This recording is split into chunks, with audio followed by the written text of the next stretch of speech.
Pues la fuerza de voluntad, el problema está en que no suele ser un método, digamos, que suele funcionar para que la persona emprenda cambios significativos, ¿no? Entonces, un pensamiento positivo que se impone desde fuera, por así decirlo, si a largo plazo no tiene credibilidad y tú con la experiencia no lo vas contrastando y dices, hostia, esto me sirve más que lo anterior, pero compruebo que esto es más objetivo y que esto es más práctico, tiende a diluirse. Esto que hace este Yados, ¿no? Te tienes que levantar a las 5 de la mañana y tienes que tal. Bueno, pues hay mucha gente que dice, mira, haz esto durante un año. No te digo 5, ni 10, un año. Te levantas a las 5 de la mañana. Nada más levantar tu panza de la cama, te vas al gimnasio.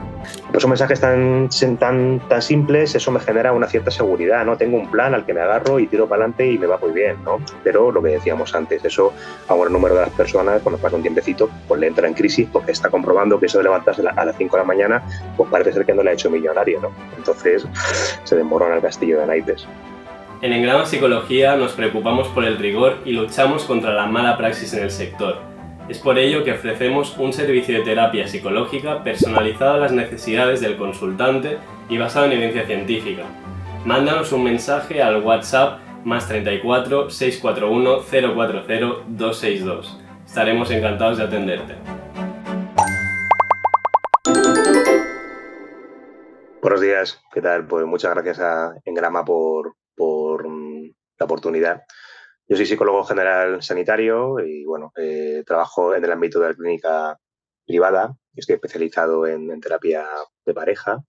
Y bueno, sobre todo esta cuestión del pensamiento positivo es algo que sobre todo creo que últimamente, los últimos seguramente 5 o 10 años, pues ha llamado mucho la atención al estar muy presente en un montón de discursos, publicidad, medios de comunicación, de modo que ha impregnado un montón de actitudes y de mensajes en nuestro día a día, ¿no? De modo que bueno, pues ha sido seguramente de interés por parte de la psicología que intentamos trabajar en base a la evidencia, bueno, pues analizarlo y ver si detrás de eso se esconde un genuino interés por la salud psicológica de las personas o hay alguna otra cosa que no sea tan bien intencionada. Vale, pues ahora nos metemos de lleno con lo que es el pensamiento positivo, pero primero cuéntanos, si quieres, un poco cómo fue para que se fuese forjando tu interés por la psicología. Bueno, yo creo que desde siempre tuve claro que quería estudiar psicología, ¿no? Al final se suele decir esto, ¿no? De que los psicólogos cuando estudian psicología es porque se quieren arreglar a sí mismos, ¿no? Y los sociólogos, pero quieren arreglar la sociedad. Bueno, seguro que en todos hay parte de eso, ¿no? Al final uno siempre tiene cierta fascinación, ¿no? Por el comportamiento humano y también pues un cierto interés genuino por empatizar y por comprender el sufrimiento ajeno, ¿no? Entonces, bueno, no sé, siempre tuve claro que quería estudiar psicología. Luego, bueno, pues la carrera tiene sus altos y sus bajos, como cualquier otra carrera, sus áreas que pueden interesar más, otras que menos, pero es un ámbito, pues, apasionante, una ciencia que está dando sus primeros pasos a nivel histórico, ¿no? Que hay mucho por investigar, mucho por saber, y eso pues lo hace, la verdad, que todos los días se aprende algo sorprendente, así que es una profesión maravillosa, la verdad, y un campo muy bonito. Y actualmente ejerces de clínico en ANEA Psicología. Si quieres contarnos un poco qué es ANEA, por si alguien que nos escuche estuviera interesado en vuestra entidad, vaya. Somos un proyecto de intervención, de tratamiento, de prevención de la salud psicológica basado en la evidencia. Somos 3 socios, Marcos, Blanca y yo. Trabajamos en la zona centro de Madrid, en Argüelles, trabajamos por videoconferencia, online, etcétera, a domicilio. Y bueno, fundamentalmente trabajamos con todo tipo de población y nos basamos en el análisis funcional de la conducta como herramienta principal de intervención y sobre todo intentamos llevar a las máximas cotas posibles el respeto a los pacientes, el trabajo conjunto, acompañar a las personas en sus procesos e intentar pues, que todo lo que hacemos esté, digamos, basado en principios científicos y éticos, no en principios que tengan que ver con lo que más le guste a uno u otro psicólogo, que creo que muchas veces no es el gran problema, ¿no? Mucha gente viene de otros servicios o de otras áreas un tanto harta o un tanto victimizada porque le han empezado a dar vueltas o a someterles a su corriente terapéutica favorita, por así llamarlo. Y bueno, pues es una penica. Con humildad intentamos contrapesar eso y hacer lo que creemos que más beneficia a nuestros pacientes y en general a la sociedad. Ahora que ya la gente te conocerá un poquitín, ahora sí nos metemos de lleno con todo lo del pensamiento positivo. Y lo primero que te hay que preguntar es si nos ayuda realmente pensar en positivo o no. Como dice el amigo Víctor Amat, depende, ¿no? Positivo más positivo es positivo, negativo por positivo sale negativo. Es decir, cuando decimos que el pensamiento positivo, cualquiera se puede imaginar, ¿no? El típico libro de autoayuda que te lanza 4 o 5 consignas, ¿no? Pues eso, como cualquier otra intervención no basada en la evidencia, como un placebo, cuando cae en las condiciones concretas de una persona dada, puede funcionar espectacular, puede funcionar muy bien, ¿no? Y en eso se basa precisamente el éxito de la autoayuda y el pensamiento positivo, en que haya personas que les funciona. Y esas personas a las que les funciona lo que hacen es normalmente, y es entendible, contárselo a todo el mundo, porque creen que han descubierto, digamos, alguna especie, alguna suerte de panacea que lógicamente quieren contar. Y eso hace que se extienda, ¿no? Lamentablemente, el pensamiento positivo como tal tiene, desde el punto de vista, digamos, del tratamiento un poco más científico, cuando lo contrapones a otras técnicas psicológicas más basadas en la evidencia, tiene fundamentalmente creo que dos problemas. Uno es que para que una creencia, un pensamiento nuevo que venga a sustituir a un anterior que te a sufrir, se mantenga en el tiempo y no sea, digamos, una ráfaga motivacional que dure 15 días o 20 días, tiene que tener credibilidad. Entonces, un pensamiento positivo que se impone desde fuera, por así decirlo, si a largo plazo no tiene credibilidad y tú con la experiencia no lo vas contrastando y dices, hostia, esto me sirve más que lo anterior, pero compruebo que esto es más objetivo y que esto es más práctico, tiende a diluirse. Por eso mucha gente se sentirá identificada cuando decimos que ha leído un material de autoayuda que al principio empezó a activarse conductualmente y le fue bastante bien, pero después fue poco a poco decayendo, ¿no? Cuando se enfrentó a otros problemas, a otras situaciones, cuando vinieron mal dadas, pues enseguida esos pensamientos un poco impuestos desde fuera, positivos por narices, se fueron diluyendo como un azucarillo, ¿no? Entonces, bueno, grosso modo creo que es uno de los principales problemas, la credibilidad que tiene y la utilidad práctica que puede tener no en el momento, sino en el medio a largo plazo. ¿Y de dónde viene toda esta tendencia? Porque ahora evidentemente está mucho más arraigado el pensar en positivo que seguramente hace unos cuantos siglos. ¿Y a qué paradigma, digamos, socioeconómico está más vinculado? Nace, como no podía ser de otra manera, en Estados Unidos. Estados Unidos, al final, por su historia, es un país que está muy pegado a las ideas liberales antaño, neoliberales ahora, que tienen una gran relación con el individualismo, ¿no? Fue el país en el que surgió la primera revolución liberal burguesa. Es un país que se construyó un poco desde, digamos, la rebeldía ante los impuestos de la colonia británica, etcétera. Bueno, todo eso, como todo el mundo sabe, ha conformado una cierta ideología en Estados Unidos, ¿no? Que tiene mucho que ver con los valores neoliberales y con el individualismo, ¿no? Entonces, en ese caldo de cultivo era esperable, ¿no? Que surgiese alguna herramienta, algún instrumento, alguna ciencia que tenga que ver con la reafirmación de esos valores como una forma de prometerle a la gente un gran bienestar o, como ellos afirman, prometer nada menos que la felicidad, ¿no? Entonces, claro, lo que pasa es que en ese contexto la pregunta que nos hacemos es si los valores neoliberales, individualistas, extremos, sirven seguramente, fundamentalmente, a lo que podemos denominar clase dominante o lo que podemos hablar de los sectores socioeconómicos privilegiados, entonces, ¿por qué su brazo armado a nivel psicológico, por así decirlo, como es el pensamiento positivo, debería venir a defenderme a mí o debería venir a enriquecerme a mí como persona individual que forma parte de la masa y no a esos sectores socioeconómicos, ¿no? Parece ser que frecuentemente el pensamiento positivo viene más a defender a esos sectores que a preocuparse genuinamente por tu bienestar, ¿no? De hecho, el otro día leí un libro, un hilo en Twitter, ¿no? De un, no sé si era un trabajador industrial, ¿no? Que venía un poco a comentar que últimamente en su empresa los procesos de mejora de los derechos laborales, de la calidad del producto, etcétera, habían ido siendo paulatinamente sustituidos por un coaching, ¿no? Si la cadena de montaje no funciona bien, eso será porque los trabajadores no están motivados. No será porque hemos reducido la plantilla en un 20%. No será porque hemos dejado de invertir en el mantenimiento de las máquinas.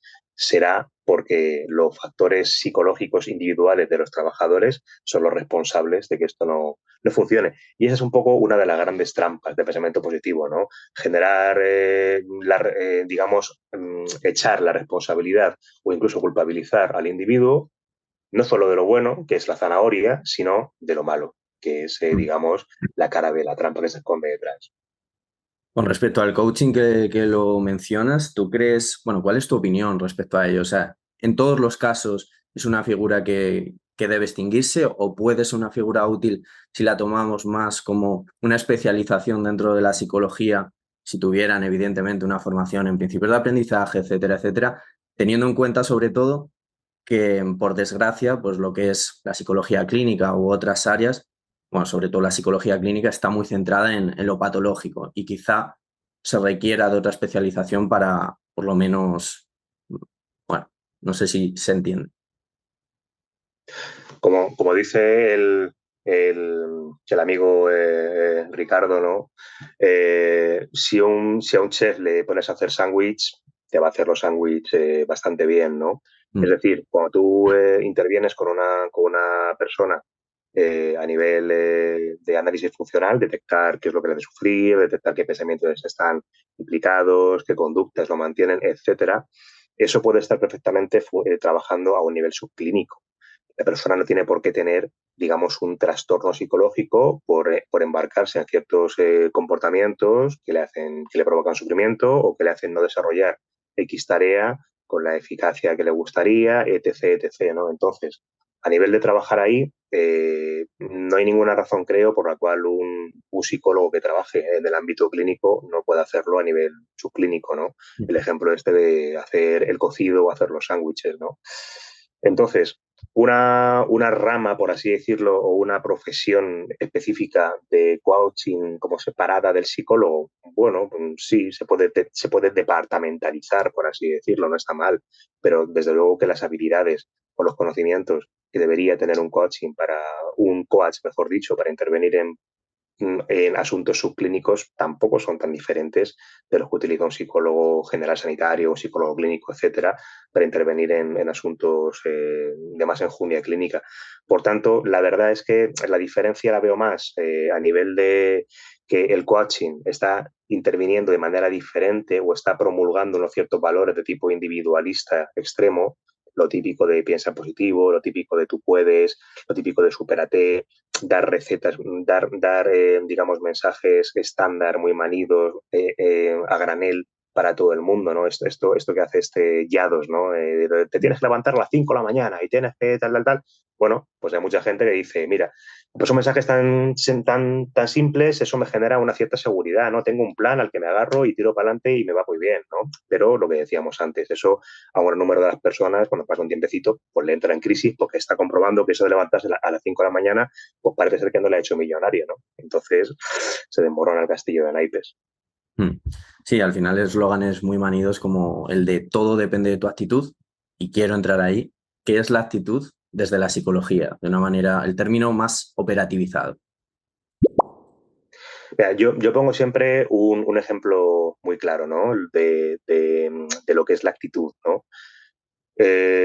Una persona llega a consulta con un problema psicológico, una depresión muy grave, que ha tenido que ver con la vivencia de un suceso digamos, que le ha hecho muchísimo daño psicológico, ¿vale? Entonces, tú al final del proceso en el cual la persona se ha expuesto a esos pensamientos, en el cual la persona ha adquirido habilidades para enfrentarse, en el cual la persona ha aprendido a resignificar esos recuerdos, etcétera, etcétera, etcétera, al final de eso, tú a la persona le preguntas y te dice, mira, mi actitud ahora es esta. Voy a mirar para adelante, voy a intentar cuidarme y voy a intentar, digamos, gestionar esos recuerdos de manera que no me hagan tanto daño. Vale, perfecto. Esa es la actitud que al final digamos, se ha modificado en la persona tratada, ¿no? Pero para llegar ahí, tú no puedes decirle, tienes que hacer esto, tu actitud tiene que ser esta porque verás que te funciona mejor, ¿no? Porque la persona puede decir, hostia, pues la verdad es que sí, la verdad es que estoy deprimido y si yo tuviese la actitud de intentar tirar para adelante, sobreponerme a todo, etcétera, la verdad es que me iría mejor. Pero como no soy capaz de hacerlo ahora, me siento un poco gilipollesco porque no puedo, ¿no? Entonces culpabilizas. Generar mensajes actitudinales, por tanto, supone saltarnos pasos. Entonces, no funciona o frustra más que otra cosa. La actitud es lo que al final deviene de cuando la persona ha modificado sus afrontamientos de manera un tanto más sosegada y eso digamos, ha cocido a fuego lento y ya se genera otro sistema de creencias que devienen otra actitud. Pero antes de todo ese trabajo, que puede ser muy arduo, impugnar a la persona o indicar a la persona que cambie su actitud, lo que genera fundamentalmente es, en la mayoría de los casos, frustración y culpabilización, porque se siente idiota, no puedo. Y si no puedo, ¿por qué yo no puedo y los demás sí pueden, no? Sí. ¿Y la fuerza de voluntad qué sería? Pues la fuerza de voluntad, el problema está en que no suele ser un método, digamos, que suele funcionar para que la persona emprenda cambios significativos, ¿no? Es decir, tú puedes apelar a la fuerza de voluntad, sea lo que sea eso, que también tiene sus problemas, digamos, a nivel filosófico, ¿no? En lo cual tampoco vamos a entrar, pues aquí nos podríamos poner a debatir sobre la libertad y mil historias más, ¿no? Pero lo que entendemos es la cotidianidad por fuerza de voluntad. Venga, vete mañana al gimnasio que tú puedes, tal, no sé cuánto. Bueno, vale, perfecto. A lo mejor la persona mañana hace de tripas corazón, coge y se va. Pero la pregunta es, ¿se va a mantener eso en el medio y largo plazo y va a propiciar cambios estables en la persona que la hagan afrontar de diferente manera las cosas? Seguramente no, ¿no? Seguramente un trabajo basado en motivaciones, razones por las cuales la persona accede a la memoria y dice, vale, mis conductas van a empezar a competir entre sí. Puedo optar entre quedarme en casa en el sofá o puedo optar por ir al gimnasio, que es un poquito más aversivo que quedarme en casa en el sofá en un principio. De modo que, ¿cuáles son las razones que tengo disponibles en la memoria para poder ir? ¿Qué hago después? ¿Cuáles son los pensamientos que intervienen en que eso se produzca o no? Es decir, trabajar un poco a nivel analítico, identificar qué pensamientos, qué cuestiones que ocurren después del comportamiento, cuáles son las motivaciones de la persona para ir, para no, es lo que realmente al final cambia la estructura y al final sí que produce cambios significativos. La fuerza de voluntad suele ser realmente algo que viene un poco a torpedear la terapia, porque está muy implantado en el imaginario popular, ¿no? De yo tengo que esforzarme, ¿no? Y no suele ser adecuado porque lo que produce en el mejor de los casos son, pues eso, un día lo hago, otro ya no y encima me frustro porque cuando no lo hago es que no he tenido fuerza de voluntad, por tanto no soy lo suficientemente válido. Entonces, bueno, es una cuestión en la cual en el trabajo terapéutico solemos socializar con la persona, explicar para que se entienda por qué razón no es adecuado apelar mucho a ella y luego ya pues abrir otros caminos que sean más eficaces. Con respecto a la motivación, me gustaría saber si podrías explicarnos un poco, entre comillas, a nivel técnico, para que la gente lo pudiera entender, sobre todo aquella que no se dedica a la psicología, qué es lo que está ocurriendo cuando tú motivas a alguien. Más o menos has dejado ahora unas pinceladas, si podemos profundizar ahí. Correcto. La motivación es una palabra que ha adquirido ciertas connotaciones un tanto magufas, sobre todo por esta oleada del pensamiento positivo, del pensamiento wonderful, ¿no? Lo que a veces se vende como frases motivacionales suelen ser más ráfagas que intentan implantar ciertos estados emocionales pasajeros, ¿no? Esto de el típico cuadrito que te ponen en la empresa, ¿no? De venga, que todos podemos, todos juntos, no sé cuántos, eso al final no te está dando verdaderas razones para hacer una cosa. Lo que te está generando es un cierto estado motivacional o emocional, mejor dicho, transitorio. Al final, cuando hablamos de motivación, de lo que hablamos es de las razones, digamos, que tiene una persona para desarrollar un comportamiento o inhibir un comportamiento. Yo siempre digo, la persona que te dice, yo es que me suelo comportar de manera muy agresiva con mi familia y no lo puedo controlar, ¿no? Y no lo puedo controlar, no puedo. Y le dices, ok, entonces si viene el guardia civil, ¿no? Te para en la carretera y te mosqueas, ¿también respondes de manera agresiva? Ah, no, ahí consigo inhibirme. Vale, perfecto. ¿Y por qué te inhibes con el guardia civil y no con tu madre o con tu padre? Pues porque tiene buenas razones, ¿no? Para inhibirte con la Guardia Civil. Es decir, si no me inhibo con la Guardia Civil, igual me meten en el calabozo, ¿no? Es decir, tengo una motivación, tengo una razón bastante grande. Y muchas veces, cuando tenemos que emprender a la persona a que haga cosas que no son agradables, porque la terapia psicológica tiene mucha parte de vamos a bucear en recuerdos, vamos a bucear en pensamientos que la verdad es que no me apetece meterme en ellos. Y lo que hago es solerlos evitar en mi día a día y eso paradójicamente mantiene el problema. Pero claro, para que la persona se avenga a meterse en esos pensamientos desagradables, en esas imágenes, en esos recuerdos, tiene que tener razones para ello. Tiene que entender por qué, cuál es la razón que le cuida para poder hacer eso. Por tanto, frecuentemente, para que esos comportamientos se mantengan, se desarrollen y al final se llegue a un cierto éxito terapéutico, además de que se genere una cierta alianza y que la persona confíe en ti, tiene que tener claras cuáles son las razones, qué es lo que le va a aportar eso, ¿no? Entonces, hacer un trabajito motivacional a ese respecto, basado en cuáles son las razones que tengo yo para cuando mis conductas compiten entre sí, opto por la más aversiva, cuando mi conducta de hacer mis autorregistros compite con la conducta de mejor me evado y me tiro en el sofá y al final ganan los autorregistros, tiene que ser necesariamente porque yo tengo una razón, tengo una motivación para hacerlos, porque eso en principio me prometa que voy a estar mejor, ¿no? Si no, suele ganar la de, pues lo evito, y es razonable que eso ocurra. Estamos hablando de motivación, de fuerza de voluntad, de actitud, de un montón de conceptos que al final, como decíamos, van todos encaminados a ese conseguir la felicidad por un camino muy individualista. Pero vamos a intentar definir qué es la felicidad o qué es para ti la felicidad. Pues la felicidad, lo que pasa es que a nivel científico es complicado porque tiene significados pues muy idiosincrásicos, ¿no? Es decir, Mm. es muy difícil, la clave es que es muy complicado operativizar de qué estamos hablando cuando hablamos de felicidad. Y a nivel de la psicología positiva, lo que se han generado son ciertos postulados o ciertos instrumentos para medir la felicidad, pero que es muy discutible que midan la felicidad. Parece ser, según se ha visto, que lo que están midiendo realmente son ciertos factores que tienen que ver con el individualismo, más que con la felicidad, vinculando ese individualismo a la felicidad, según la concepción de la felicidad que tiene la psicología positiva. Pero la felicidad es un término bastante discutible, bastante poco operativizable, de modo que a nivel científico, a nivel práctico, pues de momento yo sería muy cauteloso a la hora de utilizarlo. Es verdad que sirve como zanahoria y tiene un gran funcionamiento como promesa social, ¿no? Una disciplina. Y esta es la gran clave del éxito de la psicología positiva. Una disciplina como la psicología, que antes de la invención de la psicología positiva no prometía mucho y ahora de repente lo que promete es nada menos que la felicidad, tiene éxito. Y de hecho ha servido como un gran trampolín para la psicología, la invención de la psicología positiva.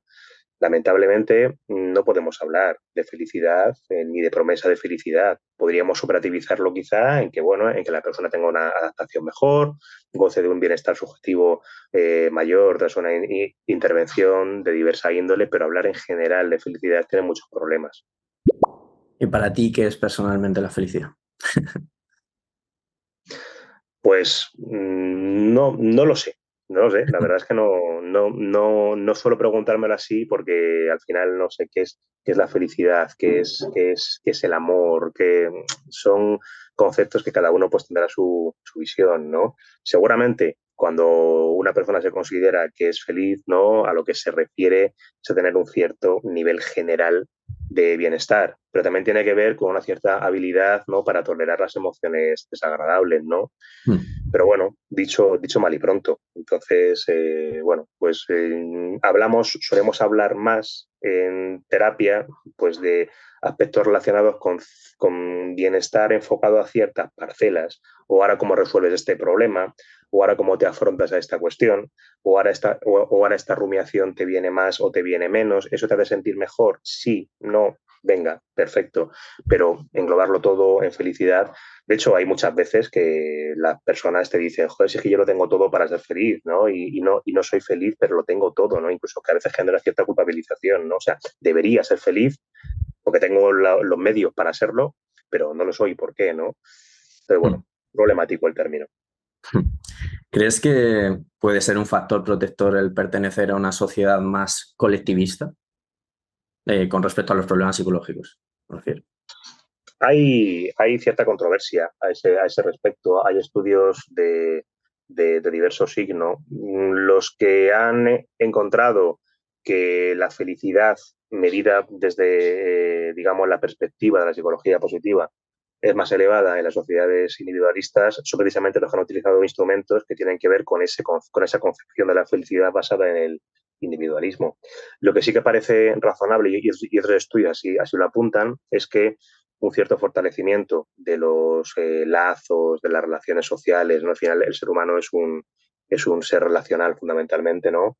Pues sí que parece indicar que son sociedades en las que suele haber menos incidencia de problemas psicológicos. También es verdad que suelen ser las sociedades menos desarrolladas. Entonces, la capacidad de diagnosticar esos problemas psicológicos es menor.